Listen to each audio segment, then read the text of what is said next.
मेरे YouTube channel में आपका स्वागत है। वेरोनिका क्लासेस में मैं आपको करा रही हूँ छायावाद के प्रमुख कवि जयशंकर प्रसाद की जीवनी। देखें कि यूपी बोर्ड की जो परीक्षा होती है 12वीं की, उसमें जो है 4 अंकों की ये जो पूछी जाती है जीवनी, तो किस प्रकार से जो है 4 अंक प्राप्त करने के लिए हमें किस प्रकार से जीवनी लिखनी है। तो देखें, जयशंकर प्रसाद का जन्म जो है सन 1889 ईस्वी में हुआ और मृत्यु जो है सन 1937 में हुई। तो हिंदी साहित्य के एक आलोचक हुए, उन्होंने जो है उनके विषय में कुछ कहा है। प्रसाद जी हिंदी में छायावादी काव्य धारा के प्रवर्तक हैं।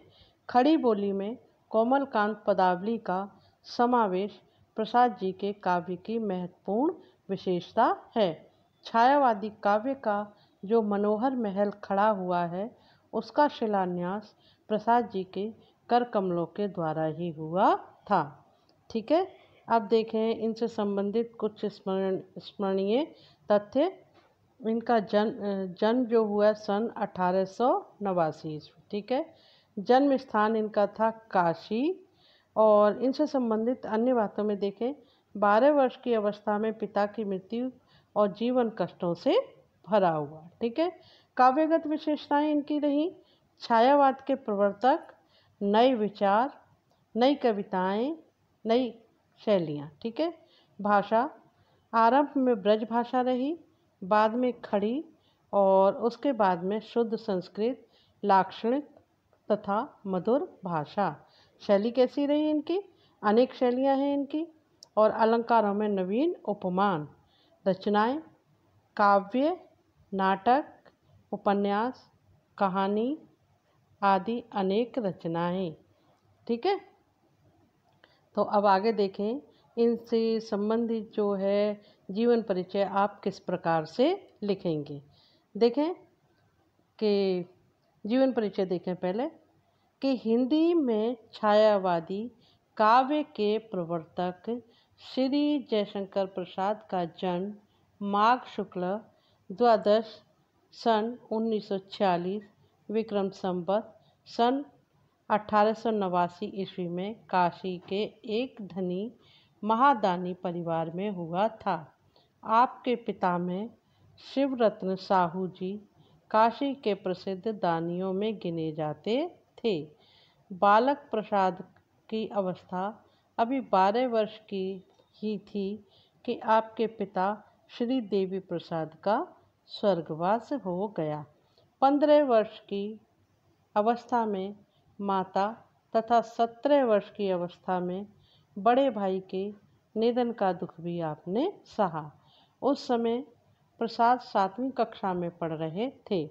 इन सब की मृत्यु हो जाने पर घर का सारा भार प्रसाद के कंधों पर आ पड़ा और इनका स्कूल जाना बंद हो गया। ठीक है, अतः घर पर ही पढ़ने का प्रबंध किया। इसी बीच प्रसाद के हृदय ने एक के बाद एक दूसरी पत्नी को संसार से विदा किया।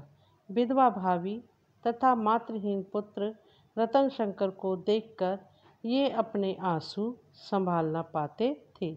आंसू की उत्तेजित कर मत दौड़ाओ, यह करुणा का थका चरण है आदि पंक्तियों में इसी विषाद की गूंज है। ठीक है, आगे देखें साहित्यिक परिचय इनका। देखें साहित्यिक परिचय में देखें 19 वर्ष की अवस्था में ही प्रसाद ने ऐतिहासिक खोजों तथा साहित्यिक रचनाओं का आरंभ कर दिया था। जीवन आपका अत्यंत सरल था। स्वभाव से आप हंसमुख, मिलनसार, स्नेहशील और साहसी थे।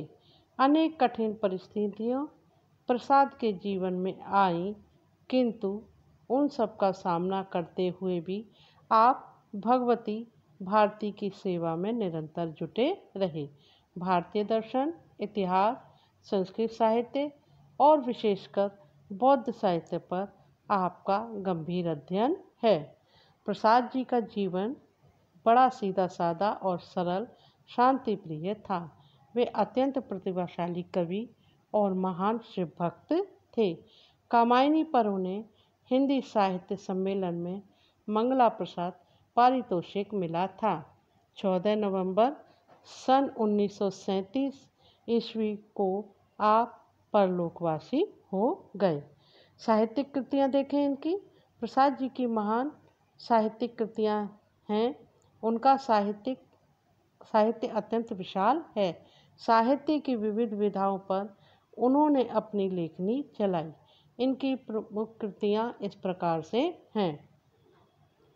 देखें, काव्य ग्रंथ में जो सबसे पहले आती है चित्राधर, कानन कुसुम, करुणालय, महाराणा का महत्व, प्रेम पथिक, झरना, आंसू, लहर, कामायनी।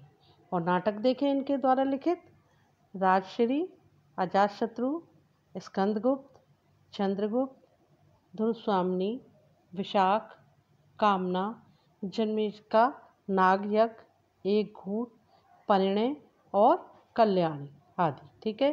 और कहानी भी लिखी इन्होंने, अच्छे कहानीकार रहे हैं ये। इनकी कहानी है आकाशदीप, इंद्रजाल, प्रतिध्वनि, आंधी, चित्राधर की कहानियाँ।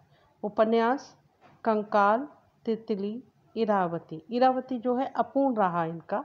ठीक है। और निबंध देखें, काव्य और कला तथा अन्य निबंध।